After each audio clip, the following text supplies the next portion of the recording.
বন্ধুরা, তিন দিদির হেসেলে আরেকটা নতুন এপিসোডে সবাইকে স্বাগত জানাই। আজকে আমরা আপনাদের জন্য যে রেসিপিটা নিয়ে এসেছি, এটা আমাদের সব বাঙালিদেরই একটা খুব পছন্দের রেসিপি। আজ আমরা বাজাবো হচ্ছে এঁচোড় চিংড়ি। তাহলে প্রথমে দেখিয়ে দিই আমরা কি কি উপকরণ ব্যবহার করছি এই রান্নার জন্য। এখানে দেখুন, আমরা এঁচোড়টা কেটে নিয়ে সামান্য নুন জলে ভাপিয়ে নিয়েছি। এখানে আছে চিংড়ি মাছ, এদিকে কেটে নিয়েছি দুটো আলু, আছে টমেটো, পেঁয়াজ, রসুনটা আপনারা চাইলে বেটেও দিতে পারেন, কিন্তু আমরা রসুনটা কুচিয়ে রেখেছি, এইভাবেই ব্যবহার করব। আর মশলার মধ্যে আছে এখানে আদা বাটা, ফোড়নের জন্য গোটা জিরে আর তেজপাতা, গুঁড়ো মশলা আছে হলুদ গুঁড়ো, লঙ্কার গুঁড়ো, জিরের গুঁড়ো, আর এখানে আছে ধনের গুঁড়ো, আছে নুন, মিষ্টি মানে চিনি, আর সব শেষে দেওয়ার জন্য গরম মশলা গুঁড়ো আর ঘি। আর রান্নাটা আমরা সর্ষের তেলে করব। তাহলে চলুন রান্নার মূল পর্বে চলে যাই। আমরা রান্নাঘরে এসে গ্যাস জ্বেলে গ্যাসের উপরে একটা কড়াই বসিয়ে দিয়েছি। কড়াইতে দিয়ে দিয়েছি পরিমাণ মতো সর্ষের তেল। তেলটা দেখুন অলরেডি গরম হয়ে গেছে। এবার আমরা কেটে রাখা আলুতে নুন হলুদ মাখিয়ে রেখেছিলাম, সেই আলুগুলো এবার তেলের মধ্যে ছেড়ে দিচ্ছি। প্রথমে আমরা আলুগুলো ভেজে নেব।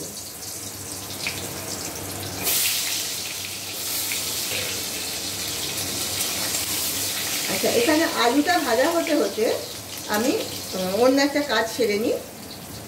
এখানে আমি একটা বাটি নিয়েছি, একটা চামচ নিয়েছি। এখানে আমি যেটা করব, আমরা যা যা মশলা ব্যবহার করব সেই মশলাগুলো এই বাটিতে নিয়ে সামান্য জল দিয়ে সেটা গুলে রাখবো।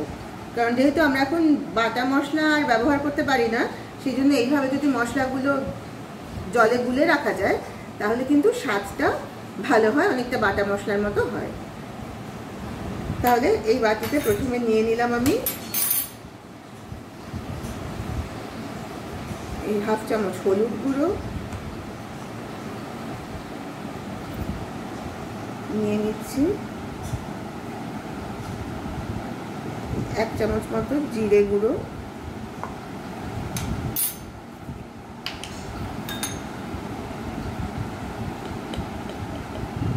এক চামচ মতো ধনে গুঁড়ো,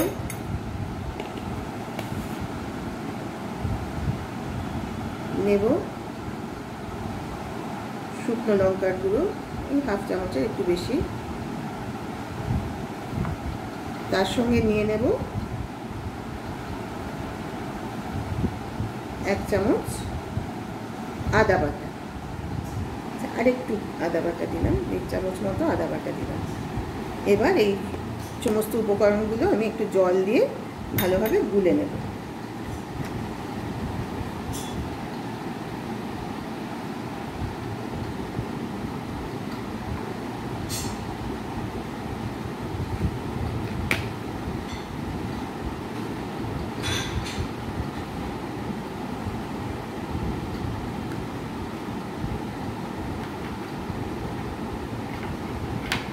তাহলে রেডি হয়ে গেছে আমাদের মশলার মিশ্রণ। আমাদের আলুগুলো ভাজা হয়ে গেছে। এবার আলুগুলো আমরা তেল থেকে তুলে নিয়ে একটা বাটিতে রাখবো।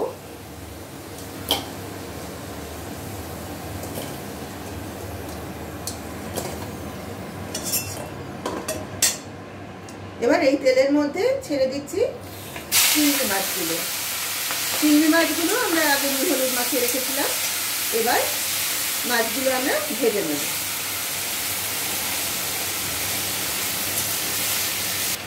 আমাদের চিংড়ি মাছগুলো ভাজা হয়ে গেছে। এবার চিংড়ি মাছগুলো আমরা বাটিতে তুলে নিচ্ছি।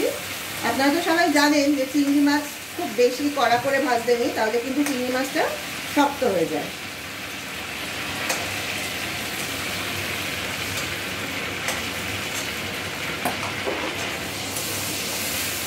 চিংড়ি মাছগুলো বাটিতে তুলে নেওয়া হয়েছে।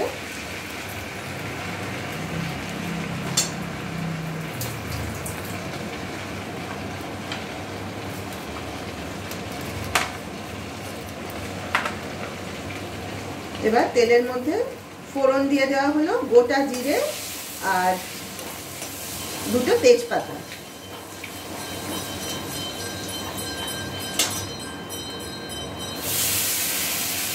ফোড়নটা একটু নাড়াচাড়া করে তেলের মধ্যে দিয়ে দেওয়া হলো কুচিয়ে রাখা রসুন।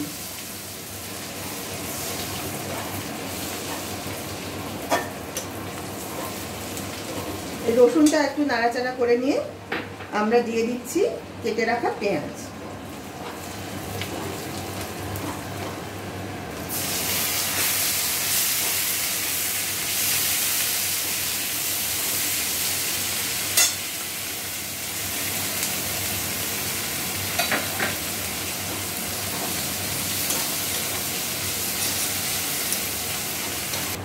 আমাদের পেঁয়াজগুলো মোটামুটি ভাজা হয়ে গেছে। এবারে আমরা কড়াইতে দিয়ে দিলাম আগে থেকে গুলে রাখা মশলার পেস্টটা।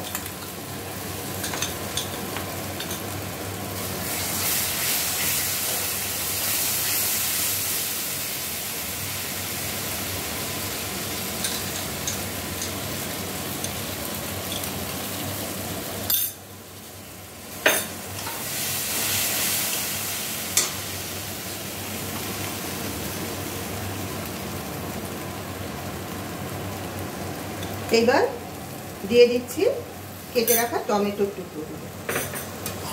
এবার এই সব উপকরণগুলো একসঙ্গে মিশিয়ে ভালোভাবে কষিয়ে নেব। এবার আমরা দিয়ে দিচ্ছি পরিমাণ মতো নুন আর সামান্য চিনি।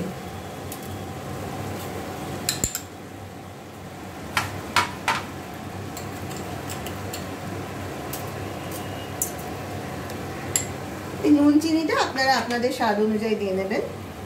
এবার নুন চিনিটাও মশলার সাথে ভালোভাবে মিশিয়ে পুরো মশলাটা ভালোভাবে কষিয়ে নেব। মশলাটা ভালোভাবে কষানো হয়ে গেছে। এবার আমরা এর মধ্যে দিয়ে দিচ্ছি আগে ভাপিয়ে রাখা এঁচোড়টা।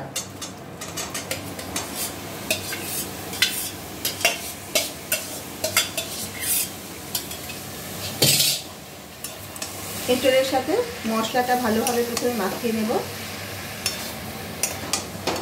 ভালোভাবে নেড়ে দেব।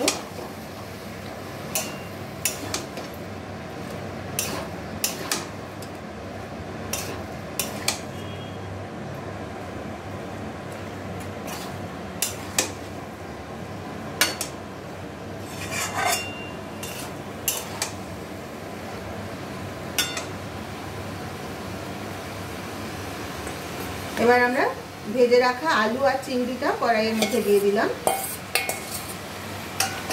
এবার সব উপকরণগুলো ভালোভাবে একসাথে মিশিয়ে নেড়ে দেব।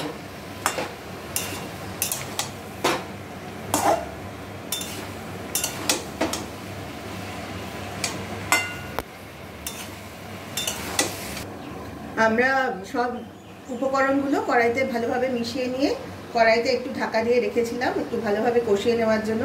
এবার কড়াইয়ের ঢাকাটা তুলে দেখি কষানো হয়ে গেছে কিনা।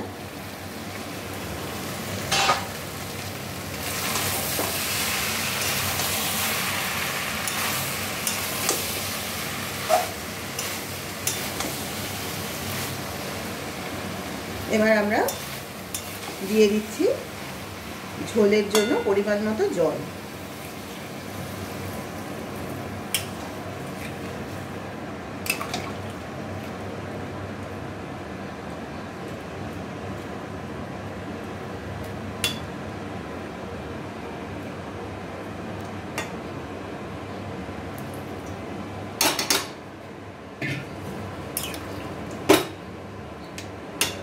আমরা একটু হালকা ঝোলই রাখবো, যদিও সব রকম উপকরণই আমরা ব্যবহার করেছি, কিন্তু অনুষ্ঠান বাড়ির মতো অত রিচ রান্নাটা করছি না, কারণ এখন গরমে অতটা রিচ রান্না হজম করাটাও একটু কষ্টকর হবে। সেজন্য আমরা কিন্তু এই সময়ের উপযোগী করে হালকা ঝোলই করছি। এবার কড়াইটা একটু ঢাকা দিয়ে রাখি। এবার ঢাকাটা তুলে নিলাম, দেখি আলুটা সেদ্ধ হয়েছে কিনা। তাহলে আলু ভালোভাবেই সেদ্ধ হয়ে গেছে, এঁচোড়ও সেদ্ধ হয়ে গেছে। তার মানে আমাদের আজকে রান্না কমপ্লিট হয়ে এসছে প্রায়। এবার আমরা শুধু একটু ঘি আর গরম মশলার গুঁড়ো দিই, তারপরে একটু ঘি দিয়ে নামিয়ে দেব।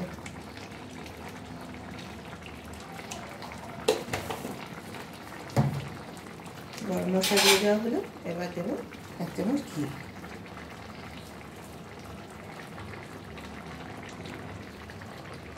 এবার দিয়ে দিলাম 1 চামচ ঘি।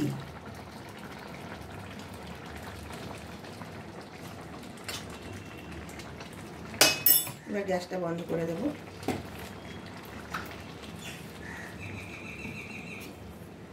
একবার ঘি গরম মশলাটা নেড়ে মিশিয়ে দিলাম, তাহলে রেডি হয়ে গেছে আমাদের আজকের রান্না এঁচোড় চিংড়ি। তাহলে একেবারে রেডি হয়ে গেছে আমাদের আজকের রেসিপি এঁচোড় চিংড়ি। এইভাবে আপনারা একবার বানিয়ে দেখবেন, এটা কিন্তু খেতে খুবই সুস্বাদু, গরম ভাতের সঙ্গে খুবই ভালো লাগবে খেতে। আর আপনারা সকলেই নিশ্চয়ই রান্না করেন এঁচোড় চিংড়ি, এবার কে কীভাবে করেন সেটা আমাদের সঙ্গে যদি শেয়ার করেন কমেন্টে, তাহলে কিন্তু আমরাও খুবই উপকৃত হব এবং আমরাও আরও সমৃদ্ধ হব। আর এই ভিডিওটা যদি ভালো লাগে তাহলে প্লিজ একটা লাইক দেবেন আর শেয়ার করবেন আপনাদের পরিচিত সকলের সঙ্গে। আর যারা যারা এখনও অবধি চ্যানেলটা সাবস্ক্রাইব করেননি তাদের সকলের কাছে আমার বিনীত অনুরোধ, আপনারা প্লিজ চ্যানেলটাকে সাবস্ক্রাইব করুন। আর যারা ফেসবুক থেকে আমাদের ভিডিও দেখছেন তারা প্লিজ পেজটাকে ফলো করবেন। আজ তাহলে এই পর্যন্তই, সবাই ভালো থাকবেন। আবার আগামীকাল আপনাদের সঙ্গে দেখা হবে একটা নতুন রেসিপির সাথে। আজ তাহলে আসি, নমস্কার।